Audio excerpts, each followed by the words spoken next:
মাত্র 10 মিনিটে করেছিলাম এই নাস্তাটা। আর এটা তৈরি করতে 1 বাটি আটা আর 1 বাটি গুড় দিয়ে কিন্তু করেছিলাম। আর খেতে এত মজার, নামানোর সাথে সাথে কিন্তু শেষ হয়ে যাবে এই নাস্তাটা। আসসালামু আলাইকুম সবাইকে। আর এটা যে কত ক্রিস্পি, তো সন্ধ্যার নাস্তায় এরকম করে কিন্তু বানিয়ে দিতে পারেন। এমনকি মেহমান আসলে কিন্তু ঝটপট করে এই রেসিপিটা ট্রাই করতে পারেন। এখানে 1 বাটি আটা আর হচ্ছে মানে 1 কাপের পরিমাণ।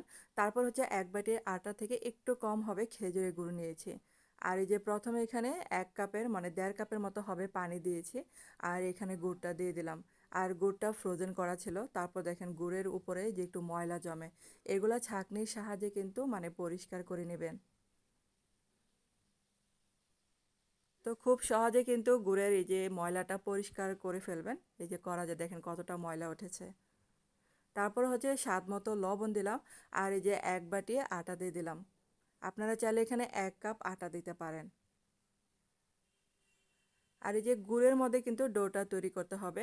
আর এটা ক্রিস্পি বাড়ানোর জন্য হাফ কাপের মতো চালের গুঁড়া দিয়েছি। আর যদি ঘরে চালের গুঁড়া না থাকে তাহলে এটা স্কিপ করবেন।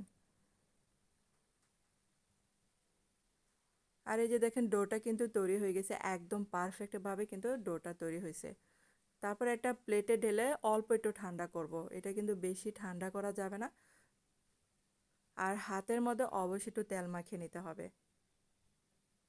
আর এটা যত সুন্দর করে মথে নেবেন, এটা কিন্তু ততই সফট হবে।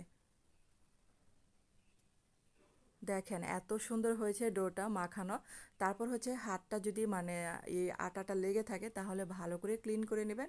আর অবশ্যই হাতে আর একটু তেল মাখিয়ে নেবেন। আর এই যে দেখেন কতটা সহজ এটা বানানো যায়। ধরেন কোনো মেহমান এসে পড়লো, হুটহাট করে মানে বানিয়ে ফেলতে পারবেন এই নাস্তাটা। তারপর একটা বাদাম এরকম করে গিঁথে দেবেন, দেখতে সুন্দর লাগবে। এখানে আরও বাদাম আপনারা অ্যাড করতে পারেন। তো সেমভাবে দেখেন প্রত্যেকটাই যেরকম করে বাদাম দিয়ে দিলাম, চীনা বাদাম দিয়েছি এখানে আমি। আর বাদামটাকে অবশ্যই কিন্তু ভালো করে গিঁথে নিতে হবে, নাহলে ভাজার সময় খুলে যায়। আর সবগুলোই বানিয়ে নিলাম এভাবে। তারপর হচ্ছে চুলার আঁচটাকে মিডিয়াম আঁচে রেখে এগুলাকে তেলের মধ্যে মচমচা করে ভেজে নিতে হবে। মাঝে মধ্যে যদি পিঠা খেতে ইচ্ছা করে, এরকম করে আপনারা পিঠা বানিয়ে খাবেন, দেখবেন যে এত ভালো লাগবে। আর বানানো তো দেখতেই পারছেন যে কতটা সহজ, ঝটপট করে বানানো যায়। আর এটা ভাজতেও কিন্তু বেশি সময় লাগে না, অল্প সময় কিন্তু ভেজে ফেলা যায় এটা।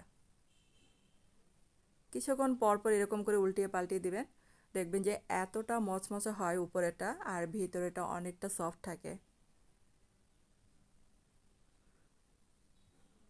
আর এই যে দেখেন এগুলো কিন্তু ভাজা হয়ে গেছে, এগুলা চুলা থেকে নামিয়ে ফেলছে। এগুলা কিন্তু গরম অবস্থায় একটু নরম থাকে, যখন ঠান্ডা হবে অনেকটা মচমচে হয়ে যাবে। তারপর হয়ে গেল কিন্তু এই পিঠাটা। তো আপনাদের কাছে রেসিপিটা কেমন লেগেছে অবশ্যই কমেন্টে জানাবেন। যদি ভালো লাগে তাহলে লাইক দিতে ভুলবেন না। আর আমার প্রতিদিনের ভিডিও দেখতে চাইলে চ্যানেলটাকে সাবস্ক্রাইব এবং পেজটাকে ফলো দিয়ে রাখতে পারেন, তাহলে যখনই কোনো ভিডিও আপলোড দিব নোটিফিকেশন চলে যাবে সবার আগে আপনাদের কাছে। দেখেন একটা ভেঙে দেখাচ্ছে আপনাদেরকে, কতটা যে মচমচে হয়েছিল এই পিঠাটা। তো ধন্যবাদ এতক্ষণ আমার ভিডিওটা দেখার জন্য।